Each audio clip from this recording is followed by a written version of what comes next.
અને હવે વાત કરવી છે એ સપનું જે છેલ્લા ઘણા સમયથી જોવાઈ રહ્યું હતું અને હવે એ સપનું પૂરું થતું હોય એવું દેખાઈ રહ્યું છે। જો કે હજી એક નાનકડી અડચણ છે ને એ છે વન નેશન વન ઇલેક્શન, એક રાષ્ટ્ર એક ચૂંટણીનું આ સપનું છેલ્લા ઘણા સમયથી જોવામાં આવી રહ્યું છે, બતાવવામાં આવી રહ્યું છે।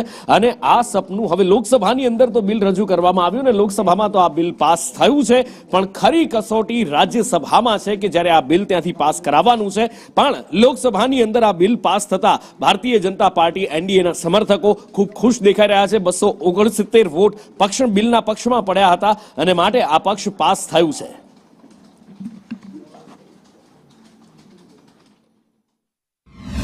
देश ने कसम खा लिया है कि नरेंद्र मोदी जी के हर पहल को हम विरोध करेंगे, तो कुछ नहीं करना। जैसे जीएसटी उन्होंने लाया था फिर विरोध किया।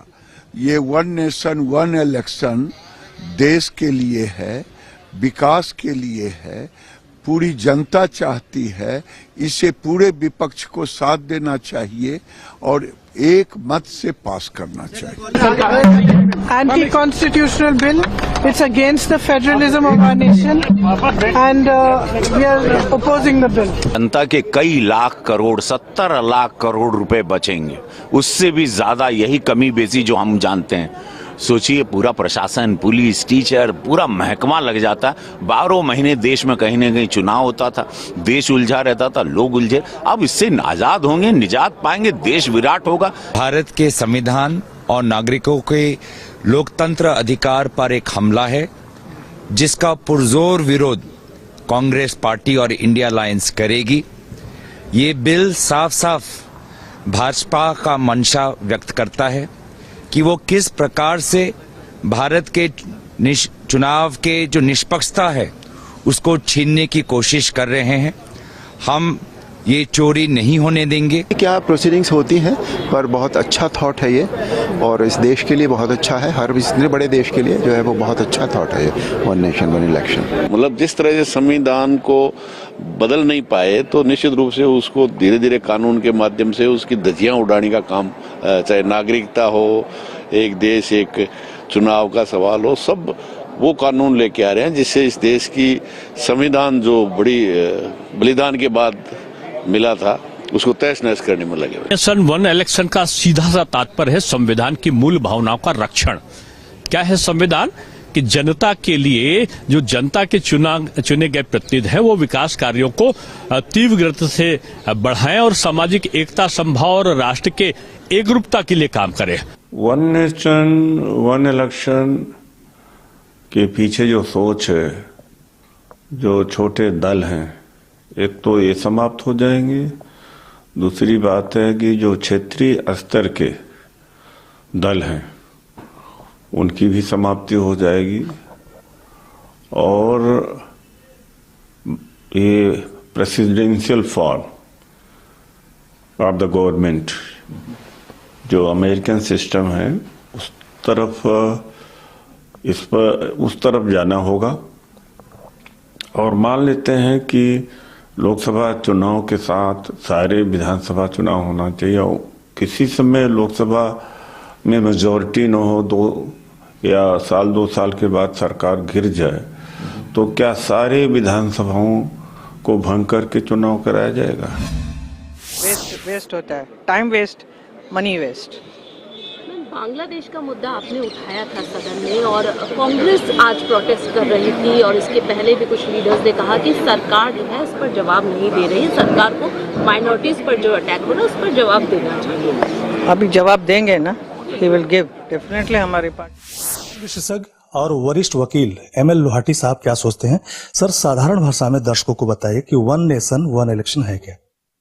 देखिए, पहली बात, मेरे को सत्ता पक्ष या विपक्ष से कोई मतलब नहीं है। एक सुप्रीम कोर्ट का सीनियर एडवोकेट होने के नाते मेरा जो विचार है वो मैं बता रहा हूं। याद कीजिए, कुछ अरसे पहले, कोई 20 साल या 25 साल पहले तक हमारे देश में 1950 से लेकर हमेशा चुनाव एक साथ हुए, राज्यों के चुनाव हो या केंद्र के चुनाव हो।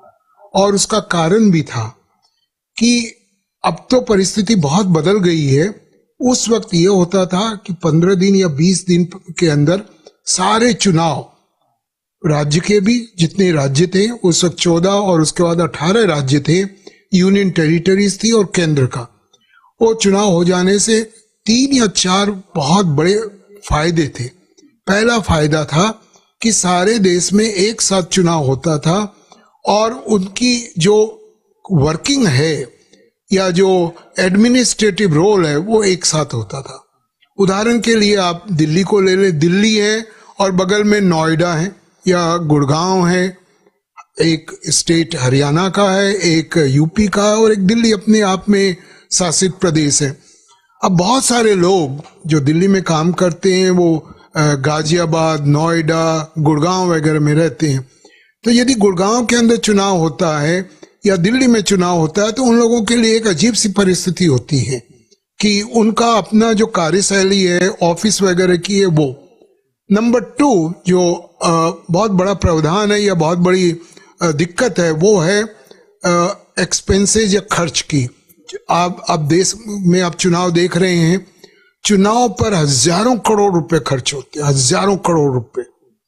नंबर 3 जो है वो कठिनाई ये आ गई है जो शायद 30 साल पहले नहीं थी, वो कि इलेक्शन कमीशन के हाथों में लगभग पूरा एडमिनिस्ट्रेशन आ जाता है।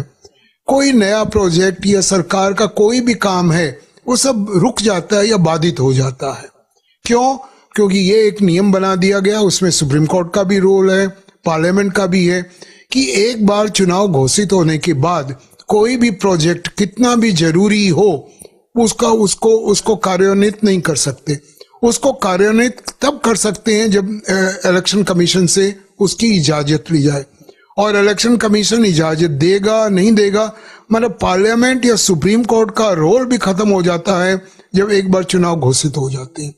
तो ये 3 बहुत बड़ी बड़ी कठिनाइयां हैं और इसलिए मैं चाहता हूं व्यक्तिगत रूप से संविधान के दृष्टिकोण से कि जो परिस्थिति हमारे देश में 25 या 30 साल पहले थी वही परिस्थिति आनी चाहिए, अर्थात पूरे देश में एक साथ चुनाव होना चाहिए। दिल्ली से कैमरामैन रोहित त्रिपाठी के साथ मैं अजय यादव, संदेश न्यूज।